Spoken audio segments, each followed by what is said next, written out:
if they do not end up winning this league, the ultimate bottle job. And Chuck, it would be But so Jay, sweet if if they Arsenal collapse are the by team February, that is is there this to still a pick up bottle the job? pieces. If Chuck, they collapse by February, 9 points in 3 games. They what is this? This is the largest lead, I believe, at this stage, other than Manchester United, and I think in the 92-93 season. And United went on to win that particular league campaign at a canter. So the precedent is that with this kind of lead,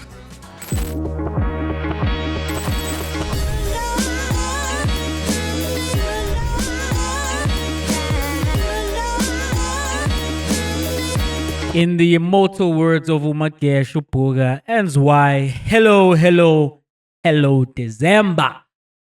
It is the last month of the year, but to a friend is still here with you. My name is Jay, and as always, I am joined by Chuck.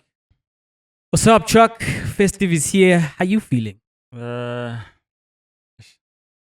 Paris didn't win for a change, and that has me down in the dumps. This past week I was listening to one of our old audio. In fact, I came across it, wasn't listening to it intentionally. And in one of your intros, you said on the rare occasion that Pirates and Man United win on the same weekend. It was a rare occasion, and I think you changed that. I don't know how you did at that time, but listening to your voice at that point in time. Because this is what happens. Like, you can't have both of them swimmingly. winning at the same time. So, both up and down, I guess. Happy for United, but I mean, we should have beaten Stellenbosch, but hey, we're here. We move on. We'll get into that should have beaten Stellenbosch. But the team that did actually win is the Proteas. The Proteas, of course, Chuck, are chasing a spot in the World Test Championship. There's the disappointment and the heartache and the C word attached to the white ball cricket. But when it comes to the red ball cricket, we've been doing well for a while, as I'm saying. We are now only 2 wins away from getting into the World Test Championship. But in that first match against Sri Lanka, coming through with a 233-run victory, how are you feeling about the test side of the Proteas following that first win in Kingsmead down in Durban? I think it's just as you said, in terms of what we don't get in the white ball cricket, we get in the test format, because we collapsed in the first innings, but we got them back with the ball to a record low total of 42. That means that there was some part of it that was going right. And then in the second innings, the bat came good. We got Stubbs and you got Bavuma scoring hundreds, and then we wrapped it up in the end of the game. So we were comfortable in that aspect as well. So look, what you can say is that they're better balanced. There's a better mentality, and I think winning does that, right? And hence we're in the position that we're in. More game time. People like Bellingham, Varane, Dozorzi, I think will contribute steadily, and I think there's a better composition or makeup of that squad, because we're not looking to one person to do a particular thing, or even if someone fails, I think we've got enough depth in that side. And it's quite strange. Is it because we're missing Timber Bavuma in the shorter formats? I don't know what it is, because one is stable, he stabilized the innings, the first innings, and then goes on to score 100 in the second one. So I don't know if it's just him, because Jansen was there, Makram was there, Rawada was there. I mean, there are people who were there, you're like, guys, you should be doing better. So I don't know what to say of that, because I think, or maybe actually, it's having 2 different coaches. Maybe that's what it is. I don't know if one is better than the other, one is more suited to these players. I don't know what it is. One is better than the other, and is also better suited to his players.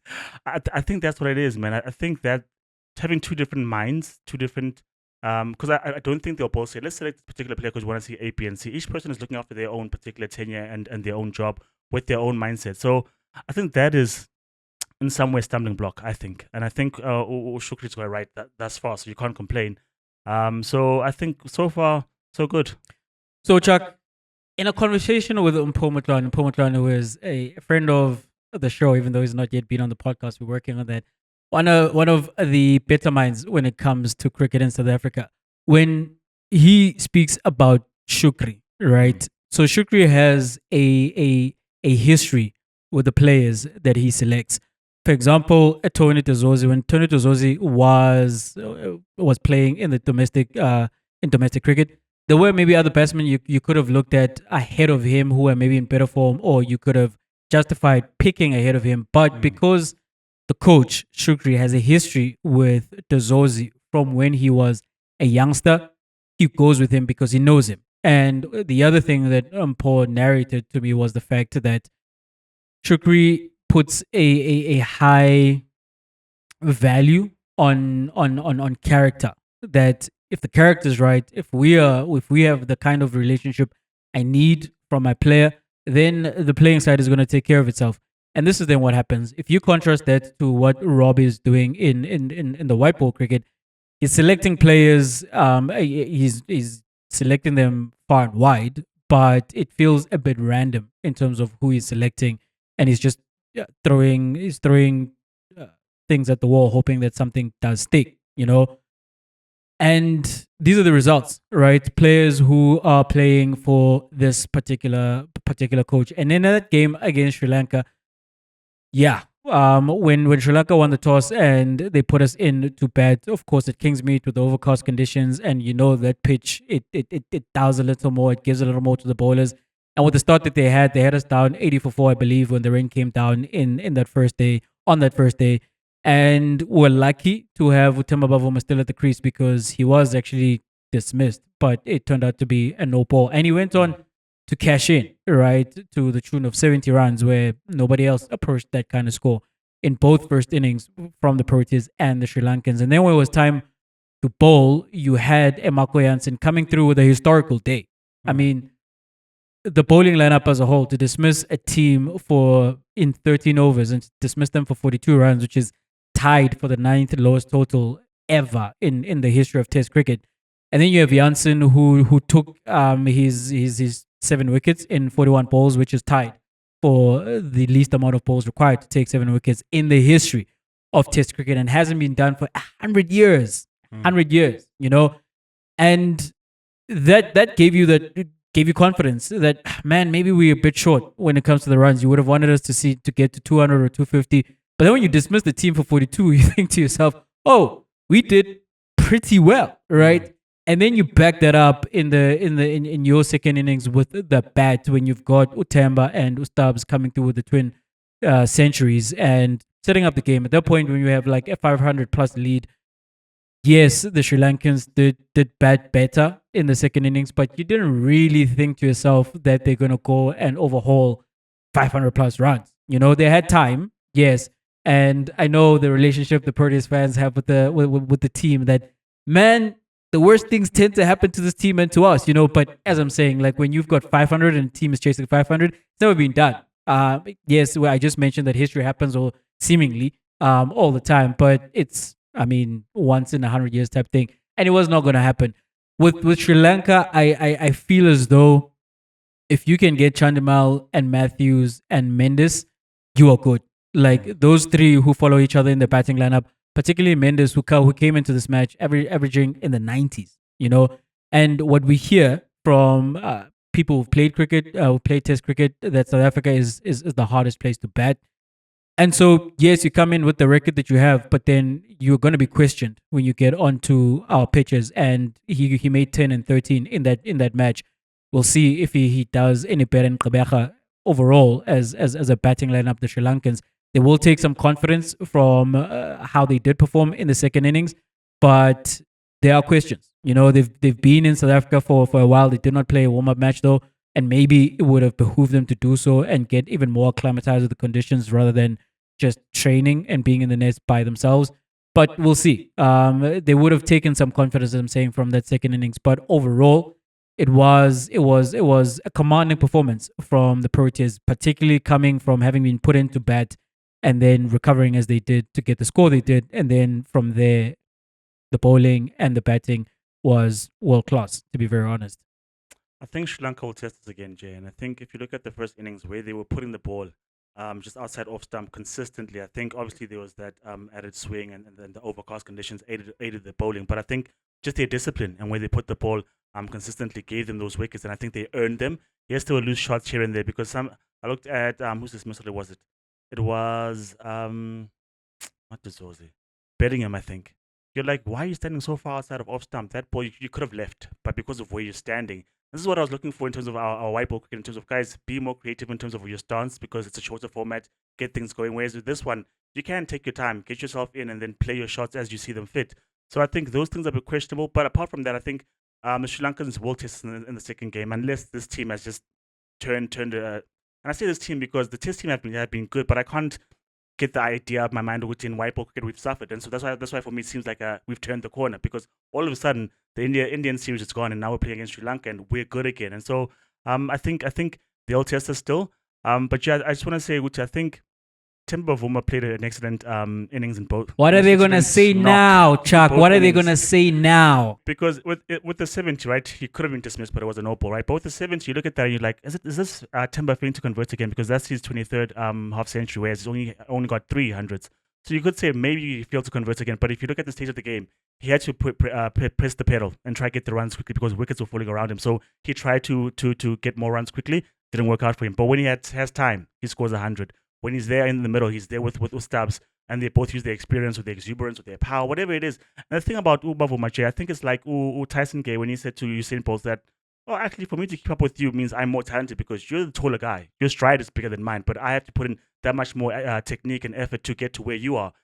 Temba's a small guy. He's never going to hook shots for 6.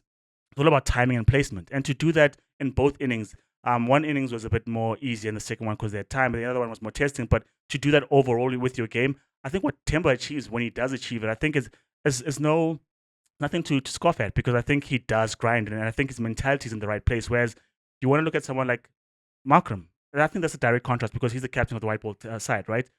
He has the height, he's got the power, he's a stronger bloke. He should be hitting, he should be putting bats on ball and getting those runs easily, right? But he doesn't. And so that's testament to the greatness of Bavuma, because we know how the media is. As soon as he suffers, as soon as he struggles, the noise comes back, right? But when he scores his hundreds, when he scores a match-defined half century to keep us in the game, because at that point, before Janssen had his heroics, we didn't know what to expect. It looked like a collapse. So when he does that, there's no one perking up, no headlines. So that's quite peculiar. But I think the addition or the return of Bavuma into the Proteas side was much needed. I cannot wait. I really hope to live to see the day Temba Bavuma is lifting that Test Championship mace above his head, because I'll be back again asking the question, what are they going to say now? And Chuck, I hear you when you mention his conversion rate, right? It's not great. It is absolutely not great. But on a day following as we're speaking about the test match against Sri Lanka, contextually, right? He scores 70 when nobody else from both teams in the first innings looked like they were going to get anything resembling a score.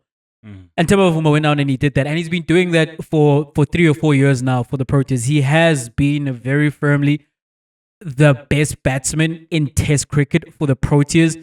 And if you, I say contextually, because if you take his stats and you compare them with anybody else in our Test team, they're incomparable, right? He stands as the best batsman that we have in this format currently. And nobody else can make that claim. And then you see in the second innings, suddenly the strip is a better one to bat on.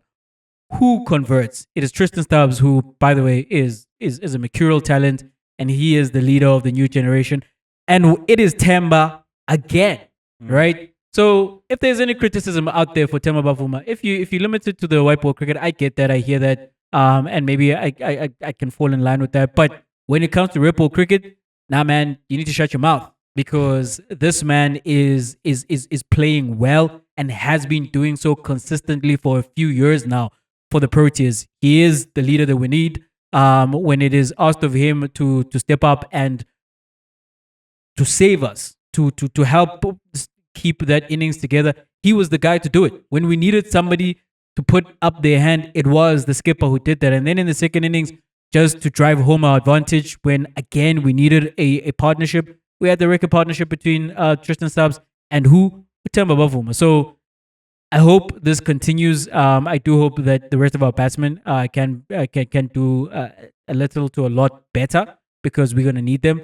And in terms of you saying that you reckon that the Sri Lankans may come back to get us in the bowling, because they do have a good bowling lineup. They're not where they are, because coming into this test match, they were ahead of us in that World Test Championship table. And they're not where they are by mistake. You know, they're a good side. So the idea that, well, we should be expected to beat them, I think maybe we need to hold back on that a little bit. Maybe we might consider historically what we've done against teams from the subcontinent, but this is a good test team. They've had a good record this year. And when we did then fashion that advantage for ourselves, we drove it home, you know. And yes, their bowlers are good, but when it comes to bowling lineups, when I think of the Proteas bowling lineup, my conclusion is always this: if that team is good enough to do well against our batting lineup, or if they embarrass our batting lineup, or the conditions are such that it's going to favor the bowling lineup of the Sri Lankans or any other test team for that matter, then my belief is that the Proteas are going to do just as well, if not better, because we have some horses now. You know, you're talking about a Kaizer Chiefs who recently crossed over the 300 wicket barrier with the best strike rate history has ever seen from bowlers in that category. And he was test number one until Pombrett did his thing once again down under. But he's there, right in the top two. And then you have Janssen, who's taking 11 wickets in this particular test match. And he's back and he looked stronger. He did some work on his body while he was away from the game. And yes, we struggled with no balls, but it didn't come to bite us. And I should think we'll clean that up. I believe in the bowling lineup, man, especially in test match cricket. I do think your ability to be able to take 20 wickets in a match is what more often than not is going to lead you to wins. And I think in the world, there's not much better lineup than the Proteas bowling lineup to go ahead and do that. Well, the only team was India, I think, because when they're on song, they're very good. But I do hear your shouts because there's Rabada, there's Mulder, you said there's Kutsia on his day as well. I think he can still get better. There's Janssen as well. He showed us what we can do. Now we got Cash, yes, you know, who's the most successful spinner we've ever had. So I think they're well-rounded as a team. But just speaking of someone who, for their team, has played very good for the last 5, 6, 7 seasons, Mo Salah for Liverpool. Once again, a contributor to their victory over Man City, scores a goal, provides an assist for Cody Gakpo as well.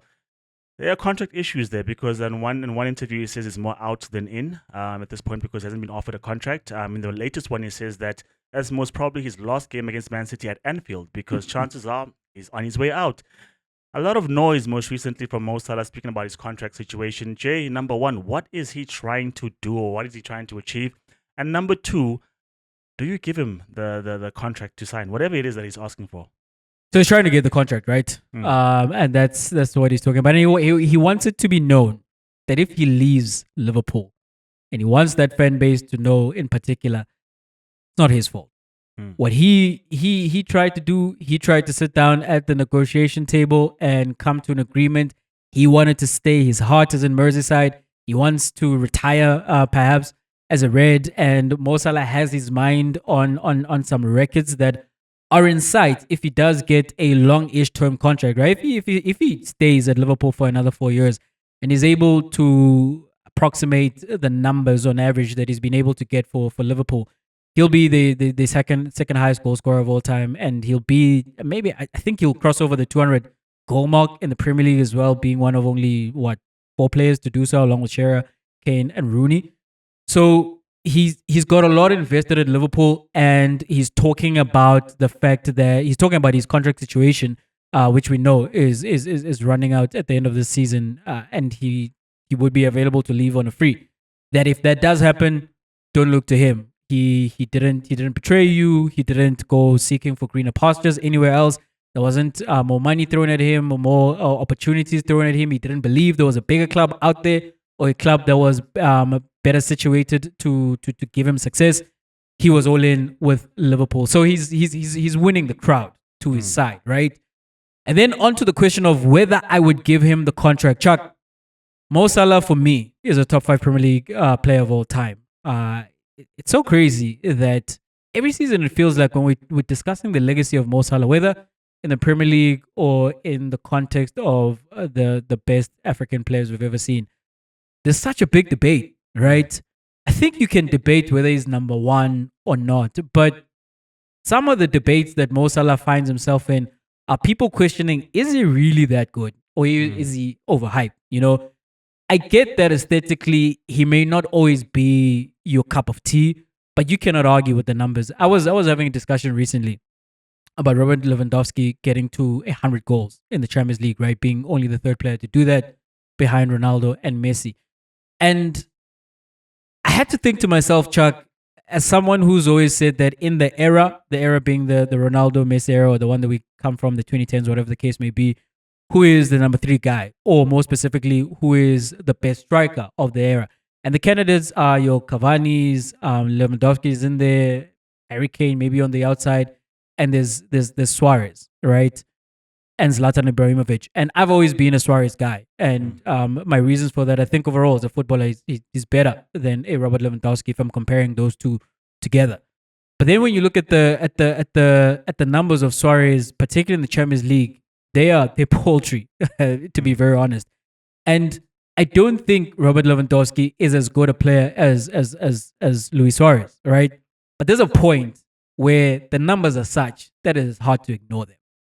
This is the same thing with Mo Salah, that you might not get the same sensation when you're watching him as you did when you watched Eden Hazard, but the numbers are such that you cannot ignore them. So we are talking about an all-time African player, an all-time Premier League player, an all-time Liverpool player, which is where he's trying to get that contract. But he is 33, and if he's asking for 4 years, my position when it comes to contracts is, you do not pay a guy for what he's done. You pay him for what you think he's going to do, for what you project that he's going to do. Mo Salah's best ability has been his availability. Consistently, season after season, he's given you 50 plus games, and consistently he's given you the numbers. And we've seen that in this era of football we find ourselves in, that guys are able to play deeper into their careers and still produce, right? I mentioned Robert Lewandowski. He is scoring over a goal a game in this season for Barcelona, and he's 36, going on 37 next year. So you look at that and you think to yourself, is Mo Salah going to be in that bracket? Then you give him the 4 years, but that's hard to predict, you know. And as I'm saying, I know he's been available. I know he's been an Iron Man, and if maybe there is a player who can justify giving him a 4-year contract, paying him more than what he gets, if it is a money matter, we've heard as well, it might be a rights issue matter as well. It is Mo Salah, but I'm nervous about giving guys in their mid 30s long-term contracts. I understood why Real Madrid parted ways with Ronaldo as well. You know, when they did, and he went to Juventus. Anyway, he proved at Juventus that maybe you could have stuck with him a little longer. But I'm on the fence about it, Chuck. I'm on the fence about it. I'd lean towards giving it to him because, again, it is Mo Salah. But I get why. I get why they're not keen to just throw 3 or 4 years at a player who's 33. I mean, I don't get why they're in that position, because you speak about Ronaldo as an example, right? I think at this point, and because it's a 1-year contract extension, they're in a safer spot. That is Real Madrid. Luka Modric is not quite the player that he was last year, right? Age has caught up a lot, and you see that in the Champions League games where you're like, I think he should be starting from the bench because he's not quite that player anymore. But when we speak about Mo Salah, Jay, one, let's put this in context. Liverpool haven't given a contract, rather they've not presented the desired contract, not to Trent, not to Van Dijk, not to Mo Salah. And so they're potentially on the verge of a collapse because Salah's been their most prolific and the biggest star by far. Van Dijk is the guy who solidified everything at the back along with Alisson. Trent is their future star and it's so versatile. And you're thinking to yourself, if you lose all these players in one go, I don't know which coach will be able to then keep that machine running as smoothly as it is right now. So when I think about Mo Salah, Jay, one, I want to address, because Carragher said that's a selfish thing to always speak about you and your contract in the midst of this great season thus far, because they're top of the Champions League table, top of the English Premier League as well. And you're like, how's about you put Mo Salah on the back burner and put Liverpool forward? And I'm like, no, not at this point. I think this is a critical juncture for Mo Salah because when he was 27, when he was 25, he knew that the contract is coming because his performances are there. But at this point in time, it's a numbers game. Yes, you're giving us output, but you're also old, and so I think it's a critical time for him to make the right decision in terms of, if I stay, I want to get what's my money's worth. If I leave, I want to go knowing that my value stays intact, and I go to a place where people would value or appreciate me. So I think, number one, I don't have an issue with the comments. I think he's letting them know that you're about to make a big mistake, because I do think that Salah does fall in the ilk of about Ronaldo, what am I thinking about? the James Milners of this era, where they take care of their bodies. You saw him the one time when he scored and he took off his t-shirt and dropped his pants a bit, so you can see his abs because he's always meticulously taking care of his body. And I think the output is still there. He's still beating people like Robertson and Trent. And you're like, this guy's still doing it till this day. And you wonder to yourself, yes, when the speed does go away and the pace and acceleration goes away, what does he look like? He's still got a pass. That's the question, right? Cody Gakpo benefited from the pass. That's the question, Chuck. So who is he when the physical traits begin to wane a lot more than what we've seen? Because if I were to take a sample of some of the players who have continued to perform well in their latter years, Robert Lewandowski, I mentioned, go back to him. He's a fox in the box, right? He's good in the box. Cristiano Ronaldo transformed himself to be a fox in the box. When he got older and Father Time started to catch up to him, he wasn't bombing down that left wing and cutting in and wanting to take those shots. The physical phenom that he was in his absolute prime, he adjusted his game towards being the player that he is. Even Lionel Messi doesn't slalom past guys anymore. He doesn't have that burst. He's not dribbling past the half of a team. And he already had within his locker the creative midfielder, right? So he can play a little deeper and he can be someone who's more tasked with creating goals and passing than being somebody who is, well, we need you up front to make runs and to dribble past people to score goals, right? You say Mo Salah has the pass. I do think he has developed into quite a sublime creative playmaker, but he plays on the wing still. And this has been a big debate throughout his career. Is he really a winger? He is a winger. You know, you do see him hug the touchline. And you see him make most of his play coming in from there, and he's mixing it up with those defenders. And I mentioned that specifically because the other person I want to throw into the mix is Harry Kane. You look at the way Harry Kane plays, and maybe this is why he was benched against Greece recently in the internationals. Harry Kane doesn't want to mix it up with the centre backs anymore. He doesn't want to have that fight. He doesn't want to be there. And so what he's doing is he's dropping deeper and deeper and deeper so that he can collect the ball and play passes from there. He's not really a playmaker. Harry Kane is not going to be a midfielder. The same way that Rooney was very versatile, maybe the most complete player we've seen, but he wasn't actually a midfielder, right? He has traits of that and he can fit in there. And this is the question with Mo Salah, that when I'm looking at him, I know he's a playmaker, but can he be somebody who plays as a midfielder when he doesn't have that burst anymore? Or can he translate into someone who is a fox in the box? I don't know. You know, I haven't seen that evolution happen yet. Would I put it past him to be able to graduate to that? No, I wouldn't. Because once again, Mo Salah is absolutely one of the best players we've ever seen. And I think this is what the Liverpool board are trying to answer, right? In terms of, okay, we can pay him and we know who he's going to be now at 33 and maybe at 34. Is he going to be the same guy at 36? Who is he going to be at 37? And when you are stuck then with a contract which you cannot sell him at 37 to recoup that money, and you are paying him the kind of amounts that you're paying him still at 37 and he's not quite producing the same numbers, it is hard to justify. Legends should be taken care of. And Mo Salah is one of those guys. But and I'm just assessing from the side of the board, if I'm trying to make sense of why maybe they're dragging their feet in terms of negotiations. They are thinking about the fact that in the last 2 years, what is he going to look like? That's foolishness. I don't know why they're dragging their feet, because he's clearly their best player.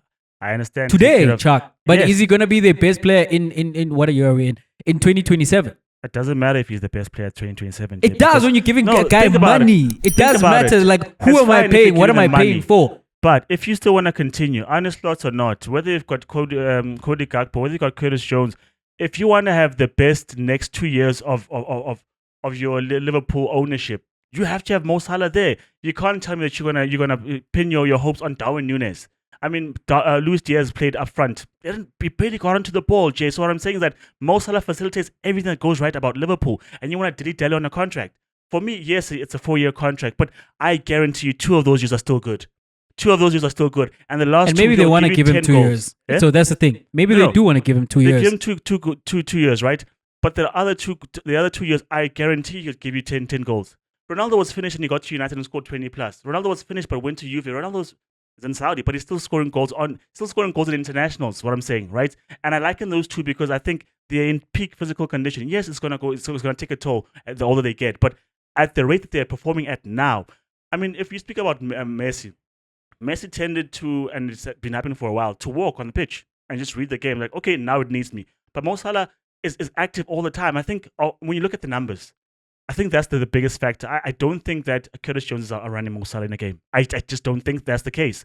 And when you look at the fact that when they hoof the ball up, who's first to get there? It's not Gakpo. It's not Luis Diaz. It's always Mo Salah. And that's how they play sometimes when they want to play on the break. Mo Salah's there. When you look at the guys who are creating passes or creating dangerous opportunities, it's Mo Salah. Your penalty taker, it's Mo Salah. So for me, guys, everything is resting on Mo Salah and you want to not give him what he wants.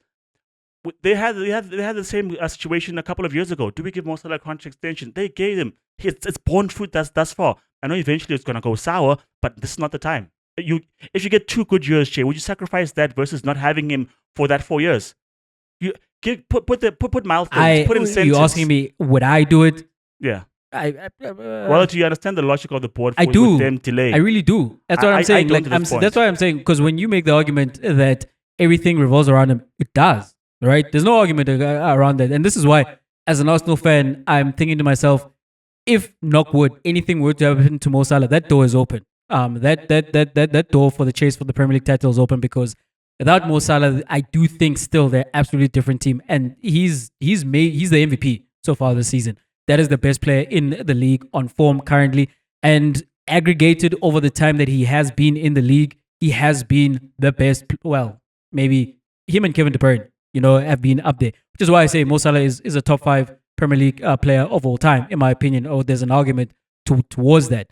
And right here, right now, today, they need him. Everything that is good about Liverpool, it tends to go through Mo Salah.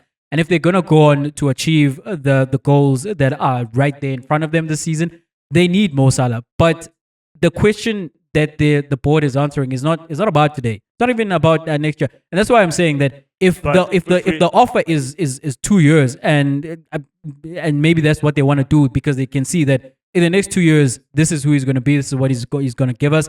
But in the 2 years after this, because you say like you guarantee he's going to give you 10 goals, the justification from the people who are crunching the numbers is that we cannot be paying premium for a player who at that point is not going to be premium. At some point, all of the greatest players of all time, it is not justifiable to pay them. There's a point that comes where it's not justifiable to pay this player. It does not matter what they've done in the history of their footballing careers. It can be Messi, it can be Ronaldo, it can be Maradona, it can be Louis Ronaldo, Cruyff, Beckenbauer, you name them. It does not matter who they are. There's a point where the line and the threshold has been crossed and this is no longer the same player. Jay, what they're hinging their bets on is that if he's asking for a 4-year contract, by the way, we don't know that for certain, is that at that age, that's when it's going to be. And you have to imagine that line and you have to then stand on that, well, yes, today and tomorrow he's going to be the same guy, but for the time frame that he's asking for, that is beyond our threshold. And I can understand why they'd want to hold out on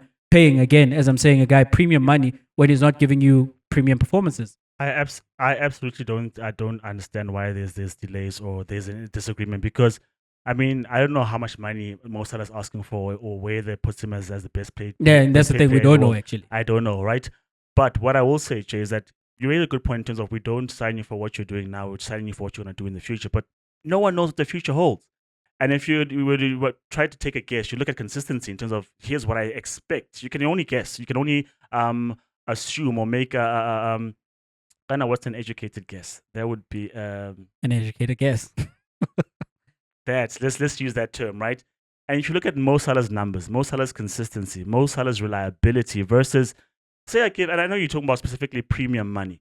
I don't know what to expect from Curtis Jones. I don't know what to expect from Elias. I don't know what to expect from Trent. But what I do know from Mo Salah is that I'm going to get the output that I'm still getting at this point in time. Of all the players that you can give another contract to today, no one's performed as consistently as Mo Salah. Maybe you want to put up a Van Dijk or Alisson. Those are the only other names in the entire team. If you look at the span of 4 years, we can say, these guys have been consistent. I know what to expect. First name on the team list. If it's not Alisson, it's Mo Salah. So for me, if you're going to take a gamble with money, this guy is a good bet. Put money on black. The relay is going to go on black in most cases for this particular wheel because it's shown in the past that it leans towards the color black. So for me, you can give Van Dijk money and then tomorrow it's different. I don't know. But Van Dijk had a knee injury. I don't know what you expect as he gets older. There are players who haven't had much injuries, but based on the fact that they're not consistent. Like, if Diaz wants another 2-year contract, I'd be more reluctant to give Diaz a 2-year contract or Darwin a 2-year contract versus 4-year contract for Mo Salah. I know you're speaking about premium money, but in terms of output and what I can rely on and what I'm seeing in terms of eye test, in terms of legacy, in terms of what the team is hinging on right now, I think the best bet is Mo Salah. The gamble, Chuck, or the counter argument is that if we don't have Mo Salah, because you are looking at the current squad, it's like, who of these guys are we going to rely on? Again, right? In 2026, 27, or 28, they're not looking at these players as currently they are. One, you're projecting that some of these guys are going to be better. That's why you invest in guys and you give them contracts, because you are hoping and believing. Would you put up as someone who would get better? Chuck, I'm not saying that they are better guys. I'm just giving the argument in terms of why they do that. And the other thing, right, is the clubs are gonna outlast every single player who's there. So greats come and they eventually go. And what you then are supposed to do as the people who run the club is you're preparing for those days where those greats are no longer going to be there, whether they decide to walk themselves or you make the decision to push them out the door.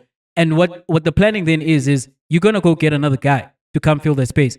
Can you replace Mo Salah like for like? No, you probably cannot, But again, this is true of every great player who's ever walked through any particular club.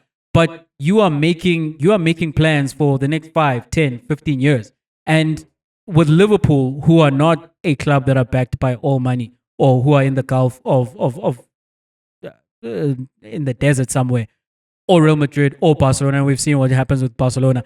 What we keep hearing about clubs like Liverpool and Arsenal is that there's a pay structure. We can't just give whatever guys are wanting. And again, we have to put it out there. We don't really know how much Mo Salah is asking for, or whatever else it is that he's negotiating for, that Liverpool are like, no, we cannot do that. If we are just making the argument in terms of it's a number of years and premium money at the end of that contract, this is my thinking that the board is thinking about. And I say I understand that.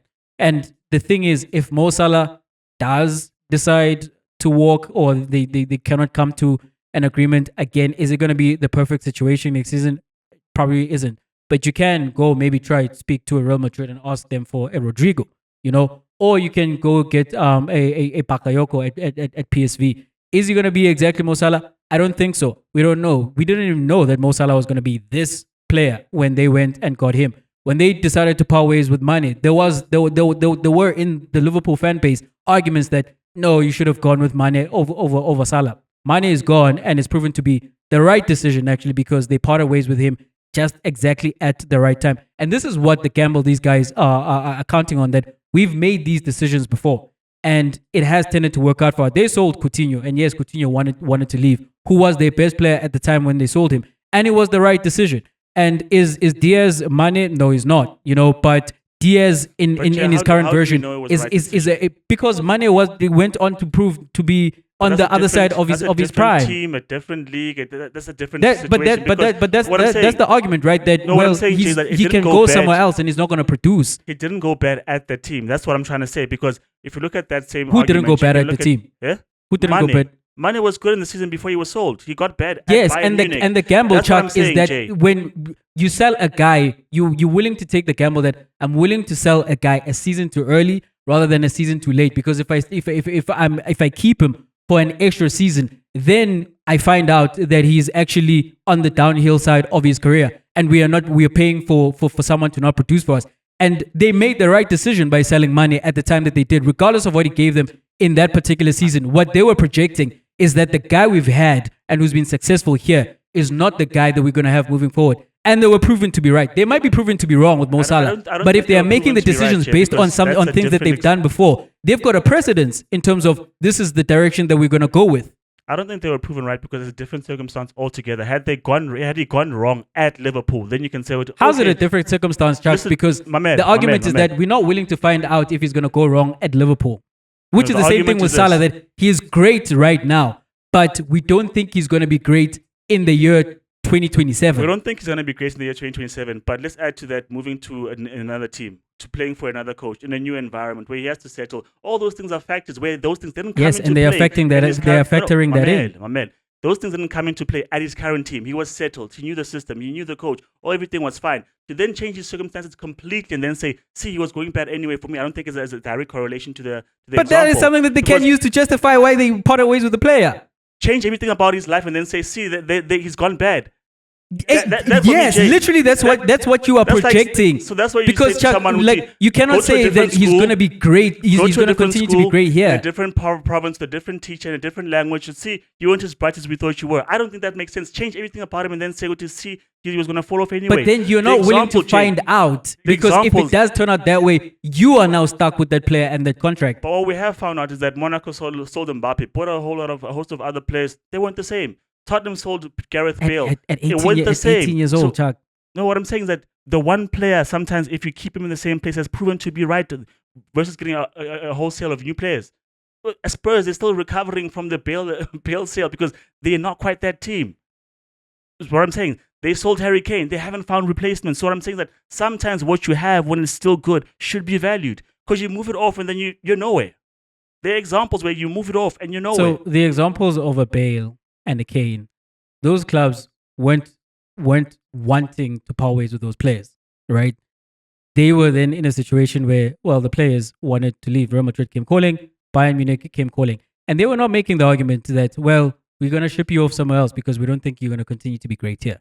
It's a different argument altogether, because the Mo Salah and Mane one is comparable because they did not give Mane another contract because.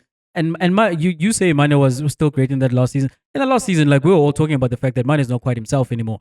He's not quite at his peak. And Liverpool looked at that and they thought to themselves, this is going to continue down a particular path. So we are willing to part ways Mane. Mane came out and said he didn't want to leave Liverpool. Same thing as Mo Salah saying he doesn't want to leave Liverpool. But the counter argument from the guys that they're negotiating with is, that's fine and dandy, but what we think is going to happen. And again, as I'm saying, they might be proven to be wrong. And we'll be back here in 4 years' time and say, you know what? They should have just kept Mo Salah because it absolutely blew up in their faces. But their argument, and again, in-house, based on a precedence that they've seen with Mane, is that right now, you are great, you're producing, but we're not going to pay you for what you've already done. In 3, 4, 5 years' time, we don't think that this is who you're going to be, the person that you are right now. And so we're gonna part ways with you. If you want to come to the table and say for the next 2 years, then we're willing to listen. But you're talking about 4 or 5 years, then we want to take a step back from that, because again, we don't think it's a fiscally responsible thing to do, to give you premium money at the stage in your career where you're not going to be a premium player. Jay says that they are smart to be deciding and thinking about it carefully.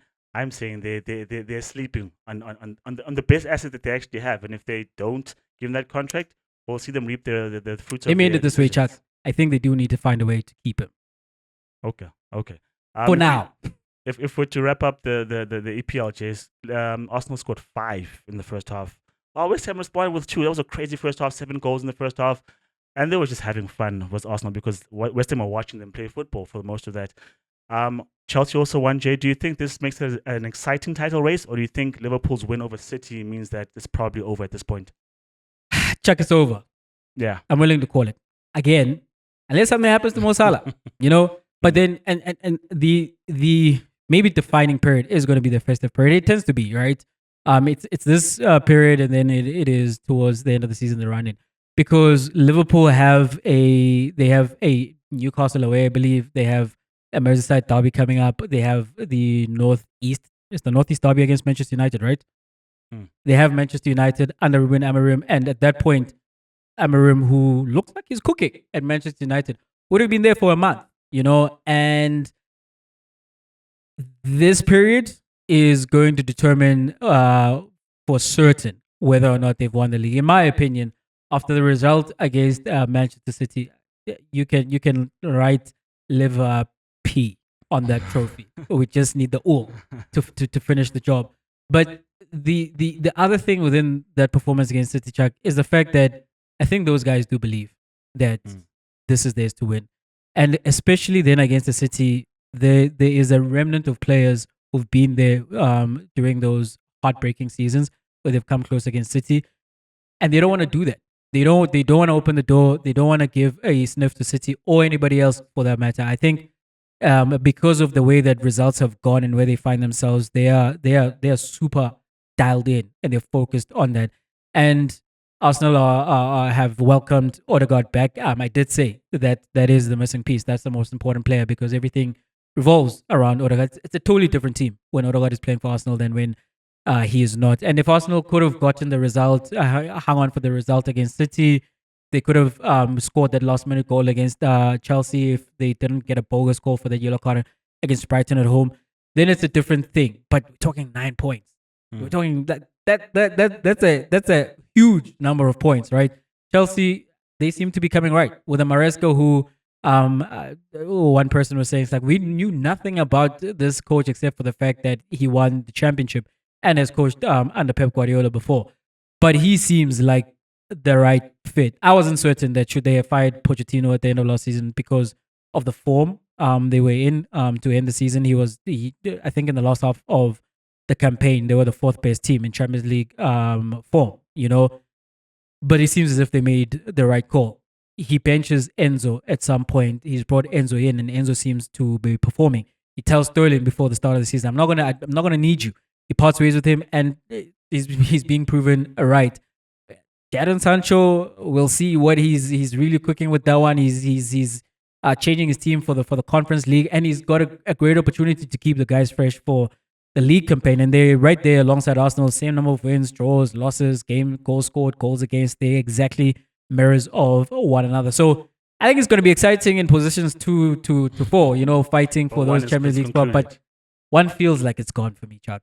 Yeah, I think, I mean, we've been speaking about Liverpool for quite a while, and I said to him, I'm not quite convinced. I see this and I see that. But after that display, and I know City aren't the best version of themselves, and everyone's lining up to play against City because they just look poor defensively. I mean, they put on a better second half display, and you're like, okay, at least something's there in terms of being solid. But I think that display, was very, very well calculated. It was very well measured. Mo Salah being the catalyst yet again. And so I have to concede at some point that they're strong favorites for the title, especially with the points difference that they have. So I think, they should go on to win it. If not, then we've witnessed one of the best Premier League seasons, because if Chelsea come back, that makes it amazing. If Arsenal finally converts and come close, that makes it all that more exciting. But I think if things were to go according to script, then Liverpool clinch that. But I think Chelsea as well, they've improved, as you've said. Arsenal look good and terrifying again. I don't know, because West Ham we're watching Arsenal play football. Pategi is a fraud, man. And he was sitting in the stands watching that game because he was suspended. He must give us Pategi is a fraud. I don't know why these clubs keep going for him. They must just give us Carlos Sola, and because he's not playing at PSG anyway, and then we'll benefit from that. And I think it's interesting because we look at Leicester. They fired their manager, and the fans are crying out for Maresca. You can see why. You can see all the stuff that's gone good for Chelsea. But I think if it continues this way, good work for Liverpool. If it doesn't, it's amazing. If it doesn't, Chuck, I know I'm saying that I do think they've won the league already. They better have secured the league already, because if they do not end up winning this league, the ultimate bottle job. And Chuck, it would be sweet if Arsenal are the team February, that is there to pick up the pieces. It's Chuck, by February. Chuck, 9 points in 3 games. What is this? This is the largest lead, I believe, at this stage, other than Manchester United, and I think in the 92-93 season. And United went on to win that particular league campaign at a canter. So the precedent is that with this kind of lead, you go on and you win it. If you don't, you get into the same category as Newcastle under Kevin Keegan, right? And how he lost his mind, and the mind games of Alex Ferguson came to him, and they lost that league. And that is something, Chuck, we are still speaking about in 2024, because that is historic. And if Liverpool from this position do not go on to win the league, it's gonna be a failure of historic proportions, and we'll be here to talk about it. I don't think it's gonna happen. Yeah, that's why I'm saying that if it does happen, hey now. I mean, what we're looking for, or we're hoping for in the EPLs, what's currently happening in the PSL, because Mamelodi Sundowns have caught up. Not only caught up, but they've surpassed Orlando Pirates due to goal difference, and now they sit atop of the PSL log. Level on points, obviously, goal difference ahead. It's Sundowns, it's Pirates, and it's Steelies in that particular order. Jay, Pirates lost on the weekend to Steadies, and they looked distraught. When you look at the players after the final whistle, it was like they lost the cup final. And such They're a all on lot their of blues. back. Hey, And these you're like, guys. hey. We invested, and I think they had to taste that, like we had to taste that defeat against Magesi to get switched back on. I think it gets us ready for Al-Ahly, but we have to keep our eyes on the prize. The prize is also the league. It's not just our ventures into Africa. Sundowns got back to winning ways. They were able to call upon Calvi on the bench. Not that it was necessary, but from 1 goal to more goals, and they won that game against Kukune. But Chiefs raced to a 2-0 lead against Royal AM. I was speaking to my barber, and he's like, I always need to convert against Royal AM. I was like, don't worry about Royal AM. Royal AM aren't that good. I was wrong. Or maybe Chiefs are bad at the back, and Real AM still are Real AM. They lost that 2-goal lead. They drew that game 2-2. Jay, with those results from the big teams in South African football, what do you make of the title race number 1? And Chiefs' form, is Nabi still cooking, or does he have issues to deal with? Nabi is still cooking, but short on ingredients, right? And Kaizer Chiefs are now tied with having conceded the most number of goals in the PSL this season. They had a chance to go to third, and they were 2-0 up, and you would have thought to yourself, they'll get this over the line, right? And they should have. Nabi was right. They should have been 3-4-5 up in the first half. I think about that attempt to chip the goalkeeper by Yusuf Mart. I was thinking to myself, have you ever done this? Or is this something you've seen before? You've just seen this on TV and from your teammates and other opponents. I know this is just your opinion. It's probably not tied to anything else. But the Chiefs fans on social media, like, guys, take it easy on Yusuf Mart. He gave you 2 assists. That's like at every chance, even if he does good in the very same game, they're like ready to jump on him. So as a playmaker, he's been good. As a midfielder, he's been good. That's just an example of one of the misses. He's not the only one who missed. Maybe there was like the best chance to go 3-0 ahead and to ice that game, but they didn't, and they allowed Real M to come back into that match. They've got major problems at the back still. I thought when Solomon was on, they were more dynamic, and unfortunately, he had to be removed due to injury. And then you had Unjabulo Blom play as the right back. Unjabulo Blom is an emergency right back. He's not a right back. He didn't give the same kind of balance that Solomons gave when he was playing as the right back. And Simango, he proved that there's no reason for him to play ahead of Miguel. Unfortunately, the move from TS Galaxy has not quite worked out. Everyone was excited when he made that move. He was the captain of TS Galaxy, and he was commanding at the back, for that team. But it has not quite worked out at Kaizer Chiefs. And I've said, and I'm going to say it again, there are question marks around Dortley in terms of the defensive side of his game. On the ball, he's supreme. I know exactly why Chiefs bought him. I know why Hugo Bros is investing in him, and he is 22. I think he's only gonna get better. Like the materials are there, and you should invest in him. You should keep with him. I think he's a super talent, but he's 22, as I'm saying, and he's still developing. And I think it's not a bad thing to say that in terms of his development, there's still some ways to go on the defensive side of the game, because his reading of the game is not always always great. I think I recall the goal against SuperSport United. And that side of the defense with him and Cross, because when Cross is upfield, he tends to get caught higher up the field, and there's so much space behind him, and centre backs do not want to go into the wide areas and defend from there. And he's asked to come into that position and to deal with things from there, and it does not quite work out, right? But the biggest thing to that result, Chuck, between Kaizer Chiefs and Royal AM is not what Chiefs did do. It's the fact that Andile Mpisane was substituted. Chuck, did you see those passes?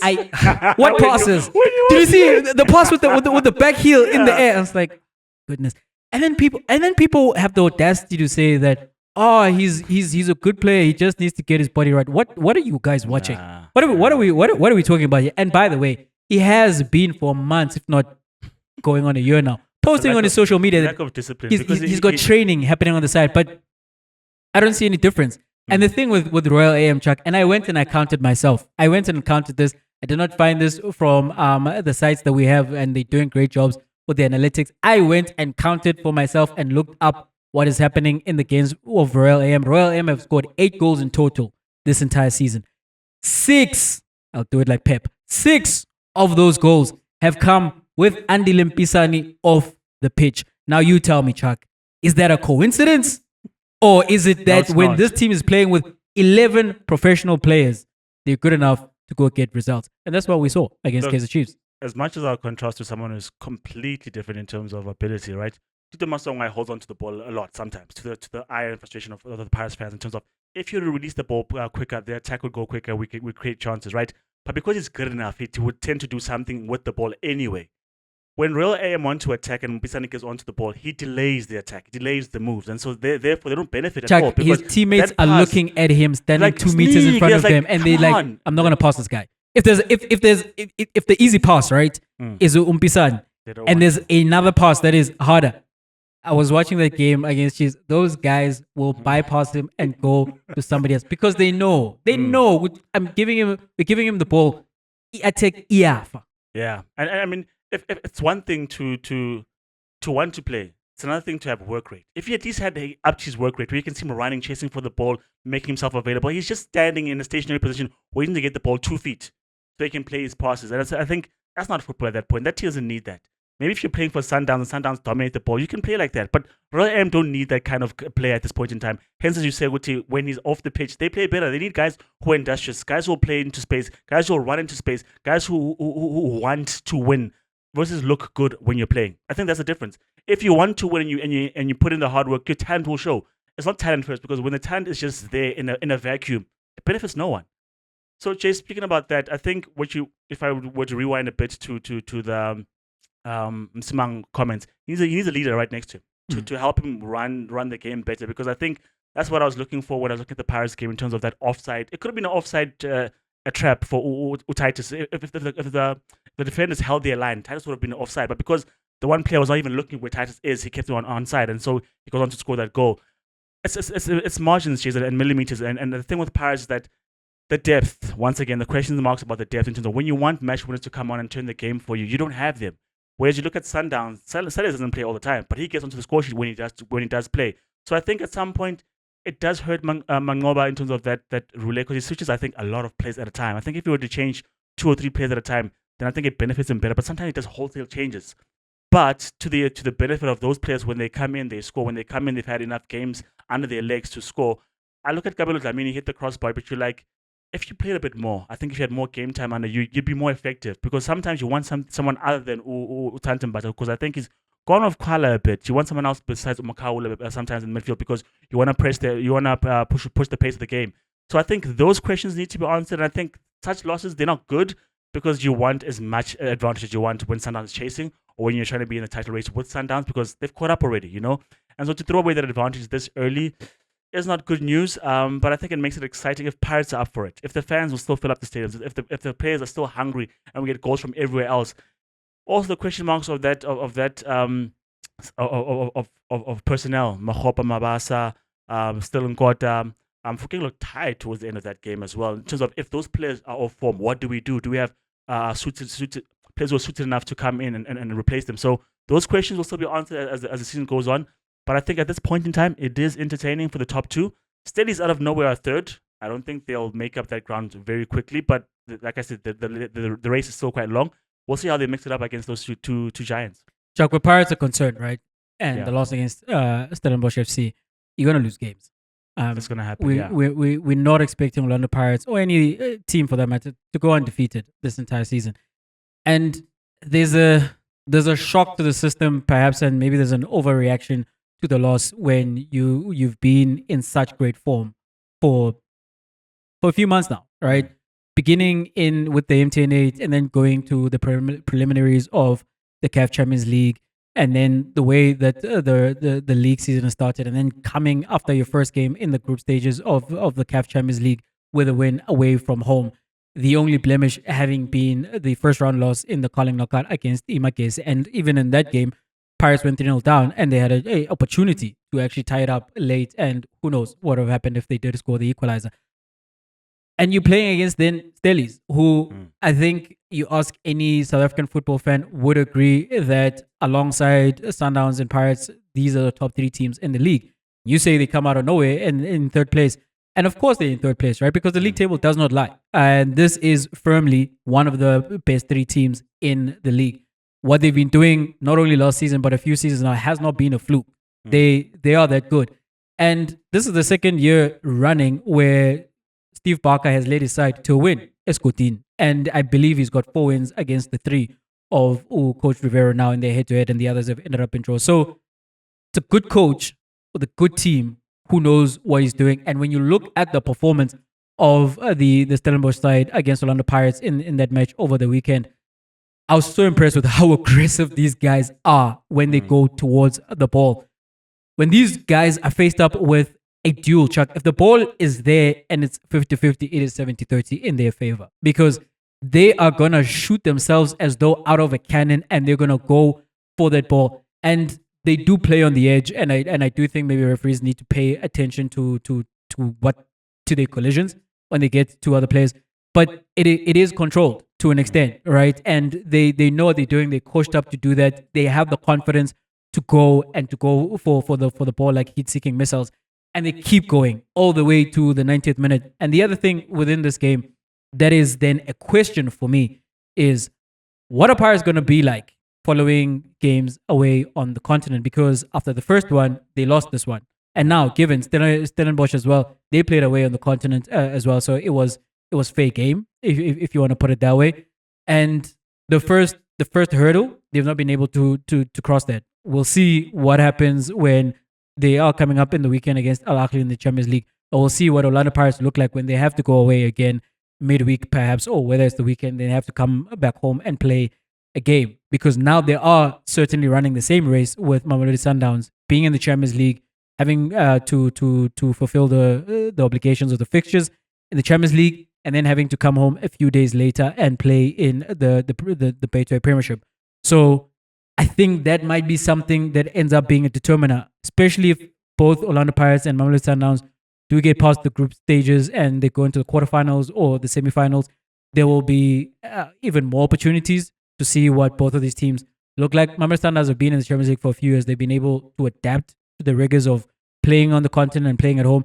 And what we saw, even though the performance was not very fluid from Mamelodi Sundowns because it was wholesale changes once again from Mangoba, his justification maybe is starting to look like wisdom, right? He's playing the long game, yeah. He's not quite reaping the benefits of it, but I think it's starting to take because effect. at Pirates, Chuck, Coach Jose went with the same lineup as played away against CR Belouizdad in that game against Stellenbosch, and you wonder, was that the right decision? The question also is then, if not these guys against Stellies, who? Because Hey, they haven't Chuck, quite discovered but that siyabuza ukuthi uSaleng ukuphi. Thiwa, let's not ask what Saleng is. Because you're asking the question now that if not these guys, who? I would answer there and say Saleng. But we can't ask. We can't say that because we don't know where Saleng is. In my mind, I'm getting the phone. That's what I thought. But yeah, lastly, if we speak about rugby, because I think it would be a miss if we don't touch on that, because the Stormers almost stole the game from the Sharks. That was a crazy 10 minutes there. But the Sharks survived because of that knock-on by Mani Libok. What did you make of that game quickly? And do you Talk about the knock-on, Chuck. What's your question? What do you make of that particular game? And do you think the Sharks are finally strong? Because for the longest time we've been losing those derbies against Stormers, but we've come out on top. Do you think the Sharks are in the ascendancy, or Stormers will catch up? I don't know, Chuck. I know these are Springboks that play for the Sharks, but these are not the Springboks who play for the Sharks. The Springboks are the Springboks when they play for the Springboks. And they are donning the black of the Sharks. I think they play club rugby to stay fit for their commitments to the national side. But maybe this season, especially after winning the EPCR, right? And the Currie Cup as well, no? Yeah. Yes. After getting the silver, although the Springboks players weren't involved in that one, we might see them have a campaign that we expect from this group of players, because the Sharks team is stacked, man. Yeah. Like, they have to be in the playoffs of the UCR. They have to be one of the teams that are there in the semifinals and looking to win the whole thing. But it hasn't quite worked out that way. They did manage to beat the Stormers for the first time since 2021, first time in the URC. Should they have won that match though? I don't know, Chuck. And I know Mani Libok knocked that ball over, knocked on when he was trying to retrieve the ball from the ruck, and therefore his last gasp winning try was choked off. And starting to feel sorry for Mani, man. It's typical of Mani Libok. You see, this is exactly why I'm starting to feel sorry for him, because that's the sentiment that is typical of Mani Libok. To even get into the position where that try wins them the game, it was magic from Mani Libok yet again. So it's the gift and the curse with my Hey, man. Chuck, Pepsi Buthelez's hands were in that ruck. The TMO and the ref, they see the knock on, but they do not see the hands in the ruck. What are we talking about here, guys? I mean, I think there's another knock on prior to that one when Manny was at the base of it. There was someone where it was not the number 9. He put his hands in there and then he went out and the number 9 came. It was like, I know I'm not the TMO, but from my eagle eyes watching from my screen at home, I was like, there's something wrong there. But they found another one. And as a Sharks fan, I'm happy. Anything that you find that's not gonna result in us losing, I'm happy. Chuck, the other thing about Manny, I think maybe Manny needs to go play in Japan. Like somewhere where no one is going to see him and no one is going to bother him. And just build that confidence. The Springboks coaches will follow him and they'll continue to pick him. Yes, to build up his confidence and to be away from the noise. And I know what it sounds like that I'm encouraging him to run, but sometimes for your own mental health, maybe it is the best thing to not be in an environment where, one, your confidence is low, right? And it's affecting his performances. We cannot run away from that. And two, every single thing that you do is under a microscope. So you are on a beating to none when it comes to South African rugby fans. Timber Bavuma place at this point where it's like, if you do something wrong, we'll remember it. Yeah, and so go to Japan and you'll get to play your running rugby. No one is going to bother you over there, and you're going to get the chance to build your confidence back up again and come back and play for the Springboks looking like a revived version of yourself, right? But in that game with the Stormers, Chuck, and the Stormers are not doing very well in the season of the UCR, a far cry from the heights of when they won the title and they followed it up the next season by getting to the final. I think some of the things that happened in this game, again, entries into the 22 but not converting, this was the same issue. Last season, we went to watch them against the Bulls. It was a blowout against the Bulls at Loftus, right? But when you actually watched that game, the amount of times the Stormers were in the 22, convert half of those opportunities, it's a different ball game altogether. Same thing happened. It's handling errors once again. Warwick Galant in the 15, I don't think he is the guy. And here's maybe the counter argument to Manny Libok leaving the Stormers, is that you probably need both him and Sasha Feinberg-Mngomezulu playing in the same side, which would mean that Sasha plays as the 15. I don't want Sasha to play as a fullback because he is the future box number 10, and I want him to play in the fly half position while playing for the Stormers as well. So that means the Stormers will probably have to go find a fullback. And I think the Stormers need to go find quality players, Chuck, in some key positions. At scrum half as well, the Sharks have 2 Springboks who are playing for them. You cannot have 2 scrum halves at the same time on the pitch. So one of those guys, whether it is Hendrickse or it is Grant Williams, the Stormers need to do something. Go sign one of those guys, or maybe Unohamba, and you have somewhat of an answer as well to that 10 cover if you do part ways with Libok. But the other thing, Chuck, in the game against the Sharks with the Stormers is that lacking pace and dynamism, particularly in the loose trio positions. Evan Ross was not playing, and the Stormers were missing these Springboks. Ross was not there. Malherbe is out injured. Kitchov is out injured. Fourie is also out injured, and he is also a member of that loose trio.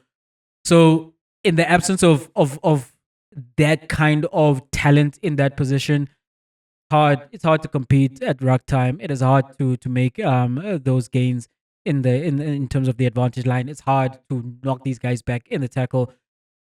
Stormers do need some talent. I do think they need an injection of talent, particularly in those positions that I mentioned. I still would stick with Dobbo. I know some of the fan base want Dobbo to be fired because it's a coaching issue. But I think for me, it's always hard to justify firing a guy who's won. Like, he's won a title, the only South African team to win the URC. And I know the URC is pretty much in its infancy, is Dobbo. At Jake White, he went all the way to the final. He has not won it yet. No one of the other franchises, no one of the other coaches who coached the other franchises have won the URC, and he's then gone back to a final. So yes, at this point, the Stormers are struggling, and yes, you can look at the coaching and wonder, is there other things that they can do better? But I don't think the answer is firing him. Not right now. You give him at least another season, and then you support him by getting him those players and filling those gaps that are very obvious in my eyes where the Stormers are concerned. Yeah, I mean, as I said, as a Sharks fan, I'm happy that we won. I think those 2 tries gave us that lead that we deserved because I think we were the better team on the park. Obviously, Maindlibok had a say in the match for good and for bad, unfortunately. But I just think those Springboks came to the fore. Easthuizen looks good. He crossed the try line. Sias is playing well again. He crossed the try line. Fassi, yes. Oh, yes. I think he was probably the man. He was the man of the match, but he had a blinder. That interception by the line where he gambles to shoot out of the defensive line and he gobbles it up. Yeah. But then he took the gamble again later and it didn't pay off. And they almost lost it. But you live and you die by the sword, I guess. It was a if close you are game, the head of the Church of Fassi. Those guys, Church of Fassi, those guys, the Springboks stood up and they were counted. Trevor Nyakani is your Oxes as well. I'm waiting for Umkunu to be there because I like the big boys. I also like I know it's completely left field, but Untlabaganye from the Lions, my boy. That's my boy. Because big he's boy big, right? doing big but things. He's mobile. He's there. That's the guy. That's the guy as well. I agree with you with that one. But I think, Jay, I do agree with the Stormers because they did have entries into the 22 to the 10-meter mark. But again, as you said, they didn't convert. And I think, yes, good on the Sharks' defense, but sometimes you have to find a way. Either there's a short ball or to the blind side or you kick, which Money did to try find a bit of magic. I think they need to find a way. And I think there's a mental block. And I know injuries play a big part to that as well because if you have certain players, then you don't have to think as much because they've got the excellence, you know? So I think sometimes they have that mental block in terms of what to do next. But I think they'll come good, man. I don't think the Stormers are a bad side. They'll come good eventually. We'll see, Chuck, if they do come good. The point is to just make it to the playoffs, and then you want to peak at that because it's a long season, right? You don't want to peak now in December when you're going to be playing playoffs middle of the year next year. So there's time. There's time to sort some things out.